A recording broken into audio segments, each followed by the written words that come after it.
Bom dia, boa tarde ou boa noite, galera. Então, estamos aqui novamente para agora finalizar, fazer a última parte do resumo comentado do livro O que o governo fez com o nosso dinheiro, que foi escrito por Murray Rothbard e publicado pelo Instituto Ludwig von Mises do Brasil.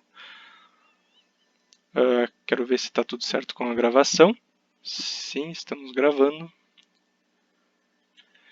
Então, um pequeno resumo inicial. Até aqui, nós entendemos o porquê do dinheiro ser o sangue de toda a economia. Afinal, ele é o meio que possibilita todas as transações. Vimos também que um livre mercado monetário, ao contrário do que as pessoas normalmente pensam, ele não seria caótico, mas sim um modelo de ordem e eficiência. Sobre isso, tem um pequeno exemplo que o próprio Murray Rothbard mostra em um vídeo que ele fez para o Facebook, se não me engano, sobre como funciona a construção de um objeto tão simples como um lápis. Ele demonstra naquele vídeo que, por exemplo, a madeira que é usada na construção do lápis vem de um país, a borracha que tem na ponta do lápis vem de outro, a partezinha metálica que segura a borracha, né, que une a borracha ao resto do lápis, vem de outro país, o grafite vem de outro. E são países que poderiam possivelmente se odiar. São pessoas que trabalham nesse processo que elas poderiam possivelmente se odiar se vissem pessoalmente. Mas mesmo assim, todas elas cooperam com o seu trabalho para conseguir construir alguma coisa, que nesse caso é o lápis. Né? Então, quando você está adquirindo aquele componente, aquele material, o lápis no caso, você está trocando alguns segundos do seu trabalho, né, do seu valor armazenado, por alguns milésimos de segundo do trabalho de muita gente, né, de pessoas que nem mesmo se conhecem. Então, ao longo dos séculos, os governos eles foram continuamente e crescentemente se intrometendo nesse livre mercado, até que finalmente eles tomaram total controle do sistema monetário. Ainda existe uma certa liberdade, digamos, de mercado. Porém, o sangue de toda a economia, que é o dinheiro, ele atualmente é 100% controlado pelos governos, o que é alguma coisa muito ruim. Então, os governos, eles são inerentemente inflacionários, uma vez que a inflação é um mecanismo tentador para se adquirir receitas para o Estado e seus grupos de interesse favoritos. Se toda vez que eles precisassem pagar uma conta, eles tivessem que mandar um boleto na porta de cada cidadão, a revolta seria iminente. Já é revoltante a gente receber boletos de IPTU, IPVA, ou tu olhar na notinha da gasolina, que atualmente está batendo a margem de R$ 6 aqui pelo menos aqui na minha cidade, e tu vê que 45% desse valor é de imposto. Né? Isso já é revoltante. Então, se todo o resto da economia tivesse... Perdão, da economia não. Se todo o resto das contas que os políticos fazem tivesse que ser paga com boletos, digamos assim, né, certamente a população iria se revoltar e tirar esses grupos do poder. Agora, a inflação nem todo mundo nota. Ela é muito mais discreta, ela é muito mais danosa para a população. Então, em suma, descobrimos, né, que a coerção, tanto no âmbito monetário quanto em outras áreas, ela não traz ordem nenhuma, mas sim conflito e caos. E ela tem uma capacidade muito grande de destruir, um sistema que está funcionando perfeitamente. Então, passados a introdução, a explicação sobre o que é o dinheiro em uma sociedade livre e como se deu essa interferência do governo na moeda, agora vamos falar mais abertamente do real problema que isso causou, né? Que nada mais é do que o colapso monetário. Então, apenas para retomada. Fase 1. Teve-se o padrão ouro clássico, de 1815 a 1914. Não para menos, ele é conhecido como a Era Dourada. Então, indo para as citações, o século XIX vivenciou os benefícios de se ter uma única moeda para todo o mundo civilizado. O padrão ouro internacional fornecia um mecanismo de mercado que obstruía automaticamente o potencial inflacionário do governo. Como os governos eles são entidades que competem entre si, se um determinado grupo de governantes de um determinado país começasse a inflacionar muito a sua moeda, automaticamente os outros países iriam restituir este valor em ouro e em pouquíssimo tempo acaba com a reserva de ouro deste país e o seu dinheiro não vale mais nada. Isso era o padrão ouro clássico. Era uma forma de que a própria população, né, que é o grupo de interesse realmente, tivesse um lastro, tivesse uma validade de que aquele papel, moeda que eles estavam utilizando, realmente vale alguma coisa. E isso foi quebrado muito logo que se iniciou a Primeira Guerra Mundial. Então, para deixar bem claro, não foi o ouro que fracassou, foi a insensatez, muito por parte da população, de acreditar que os governos manteriam as suas promessas. Né? Aqui dá até para fazer um trocadilho, uma piada sobre isso, porque atualmente acreditar no governo basicamente já virou uma piada. Né? Então, com exceção dos Estados Unidos, que foi o último país a entrar em guerra, né, a fim de conseguir financiar essas ofensivas militares contra outros países, eles não tiveram outra opção senão uma grave inflação e que obrigou eles a declarar sua própria insolvência, saindo do padrão ouro. Se eles não saíssem, aconteceria exatamente o que foi falado anteriormente. Os países iriam restituir, né, o valor que esses países dizem que tem de ouro e, obviamente, em pouquíssimo tempo iria acabar com a reserva de ouro dos países.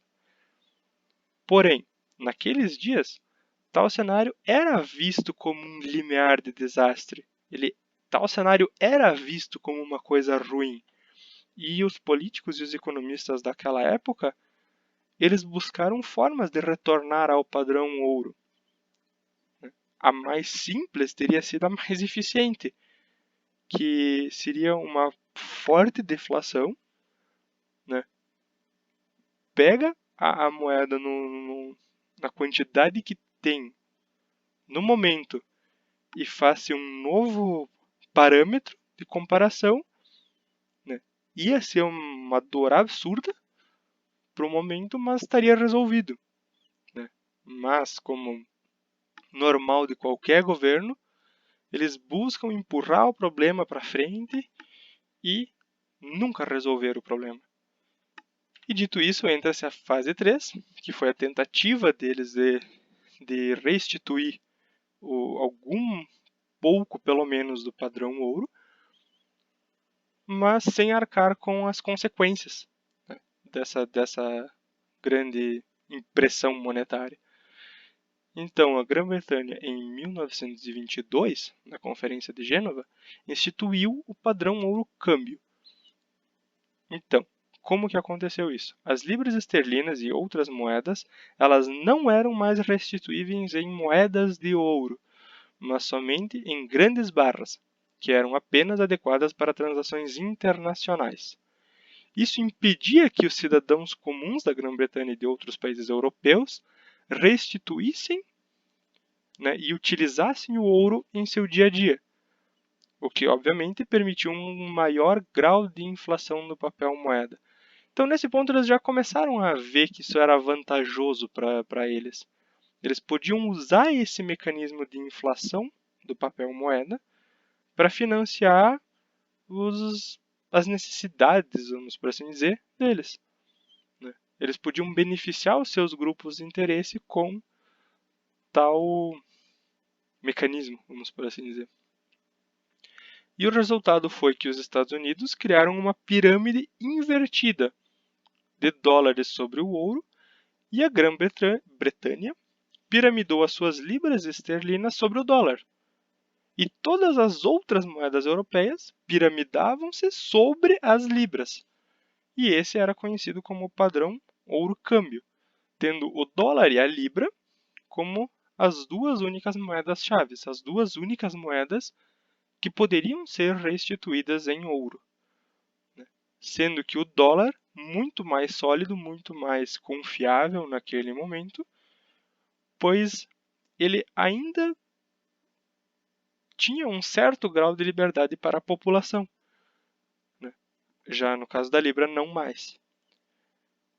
E tal insustentável cenário colapsou em 1931, quando a França tentou restituir todas as suas reservas de libra em ouro, forçando que a Grã-Bretanha abandonasse definitivamente o padrão ouro, né? E ela foi prontamente seguida dos demais países europeus, tendo a partir daí apenas o dólar com algum resquício ainda de lastro em ouro.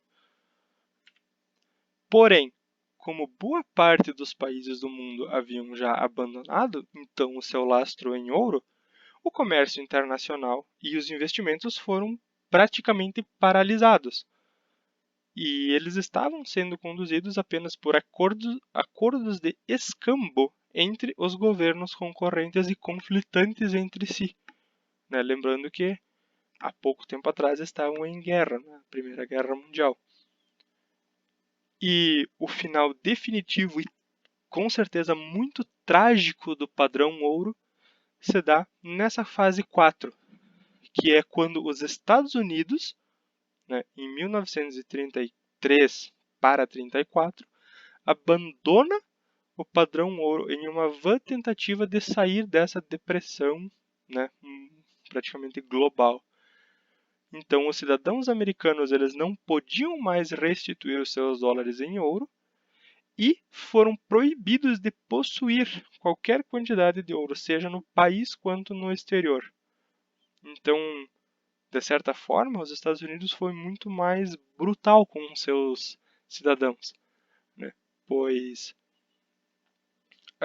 na Grã-Bretanha não se tem registro de que o governo roubou as posses em ouro dos próprios cidadãos. O que aconteceu nos Estados Unidos, que eles foram completamente proibidos de possuir ouro. E, inclusive, nas propagandas da época, eram difamados, chamados de antipatriotas. As pessoas que tentavam reter, né, preservar o valor do seu trabalho, né, armazenando ouro. E por ser o último a sair do padrão ouro e por ter adquirido uma grande quantidade de ouro ainda, né, no caso do Fed ter recolhido uma grande quantidade de ouro dos cidadãos, o dólar certamente é a moeda mais forte economicamente. E outro grande fator que também influenciou isso foi o empenho das autoridades americanas na Segunda Guerra Mundial de implementar a nova ordem monetária através do Acordo Bretton Woods. E o Acordo Bretton Woods marca o início da fase 5, que foi... Essas fases eu me esqueci de dizer, mas elas são basicamente os capítulos separados por Murray Rothbard no livro. Por isso que eu estou seguindo essa mesma ordem. Então, o Acordo de Bretton Woods ele é basicamente um novo padrão ouro-câmbio, só que centralizado no dólar. E ele foi de 1945 até 1968. Em resumo, ele foi apenas uma renovação do padrão ouro-câmbio da década de 1920, e isso foi apenas uma nova briga entre os estados, prejudicando, é claro, sempre o cidadão. Um exemplo disso é o caso do desabastecimento de dólares em 1945. Como que se sucedeu? O superávit da balança comercial dos Estados Unidos, que foi possibilitada pelo dólar artificialmente desvalorizado, era praticamente financiado pelo infeliz cidadão americano, que por meio dos seus impostos era obrigado a mandar dólares para fora do país no formato de ajuda internacional, enquanto o governo mantinha o seu status de moeda de reserva, né, com o dólar, e ainda mantinha o lastro em ouro a uma taxa absurdamente baixa de 35 dólares a onça. Então, pelo fato da Europa, através do acordo de Bretton Woods, ser obrigada a utilizar o dólar como moeda, e à medida de que o dólar ia se tornando cada vez mais sobrevalorizado, os bancos europeus eles exerciam muito mais a opção de restituir os dólares em ouro, né, que foi fixado pelo próprio governo a essa taxa absurda de 35 dólares a onça. E né, na época, os economistas eles já começaram muito fortemente a defender as moedas totalmente fiduciárias. E, inclusive, muitos estavam alegando que o valor, né, no mercado do ouro estava sendo mantido a 35 dólares a onça pelos Estados Unidos, que se não fosse pelos Estados Unidos, o valor despencaria, né? Algo que, como visto mais para frente, com certeza não ocorreu. Então, o declínio de Bretton Woods ele se deu basicamente por causa do valor do ouro no livre mercado, que estava cada vez mais incomodando os Estados Unidos, porque estava sugando as reservas de ouro dos Estados Unidos, justamente por eles estarem fixando essa taxa nesse valor. As pessoas percebiam que era, digamos, uma pechincha, um valor barato de ouro. E isso, somado à intensificação da conversão de dólares em ouro pelos bancos europeus, fez com que o governo americano, em 1968, realizasse uma nova tentativa de ignorar a lei da oferta e da demanda. Então, é mais uma vez o governo tentando ignorar a consequência de seus atos. E eles criaram o duplo mercado de ouro. A ideia deles era que o livre mercado poderia ser completamente ignorado e ser isolado da real ação monetária dos bancos centrais e governos mundiais. No que os Estados Unidos para de subsidiar esse preço de ouro no livre mercado com as reservas retiradas dos seus próprios cidadãos americanos, o preço de ouro, como esperado por qualquer pessoa que tenha entendido o contexto até agora, né, mas obviamente não pelos economistas da época, né, que seriam os keynesianos e os friedmanianos, automaticamente começa a subir, porque ele estava sendo mantido baixo pelo governo americano. E sendo que no início de 1973 eu já estava a 125 a onça. Então é uma descolada de valor muito grande. Sendo que ele nunca foi abaixo dos 35 dólares. Se eu falei reais em algum momento, me desculpem, mas era dólares, tá? Ele nunca foi para baixo dos 35 dólares a onça, que era o que o governo americano falava. E dito isso, basicamente para o cidadão comum não se tem mais novidade nenhuma. Com o fim do acordo de Bretton Woods, entra esse acordo schmittoschiano. Ok, eu não sei falar essa palavra. Perdão, mas está na tela para vocês.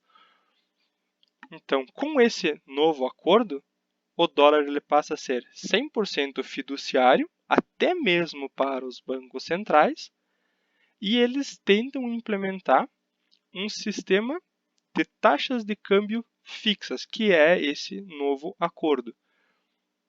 Mas, sem o lastro em ouro, né, em pouquinho mais de um ano, tal sistema já havia desmoronado frente às dificuldades da realidade econômica. Com todos os governos imprimindo absurdamente, é impossível manter uma taxa fixa de câmbio entre as moedas. E dito isso, entra-se na fase 9, que é onde Murray Rothbard para a sua análise, que é a fase dos papéis moedas flutuantes. Então, desde 1973, nada de muito surpreendente para nós cidadãos ocorre. Apenas continua tendo a constante desvalorização de todos os papéis moedas correntes no mundo.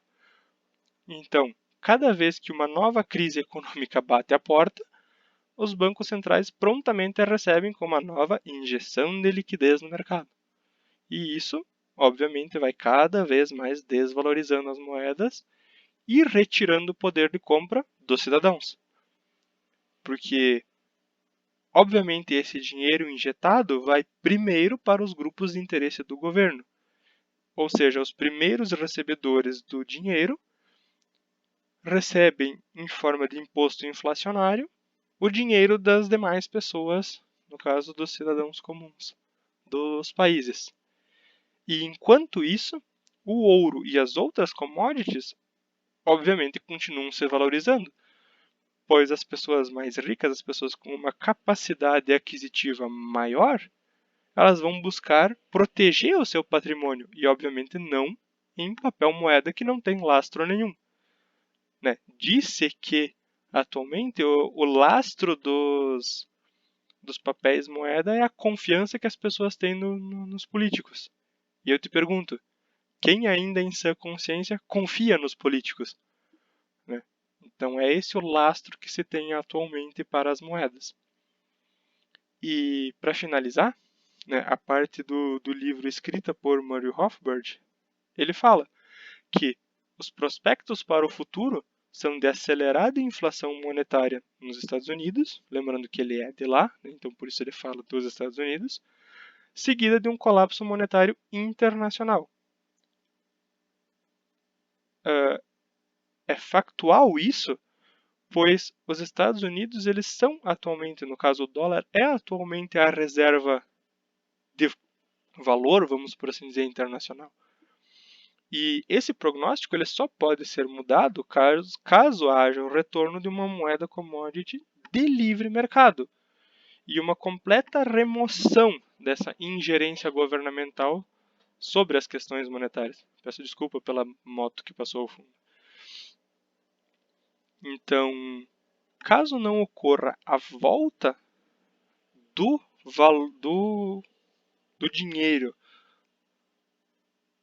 sendo uma moeda commodity de livre mercado, esse prognóstico está muito certo, né? Esse prospecto, essa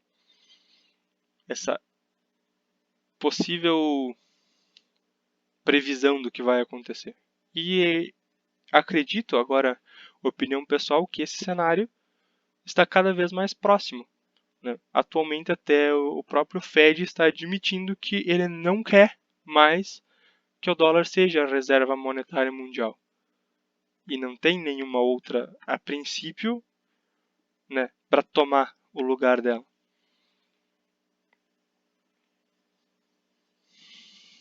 Então, basicamente, a parte do livro escrita por Murray Rothbard é isso. Da mesma forma que o prefácio, o pós-fácio ele foi escrito pelo Fernando Ulrich, que é um economista bastante famoso aqui do Brasil.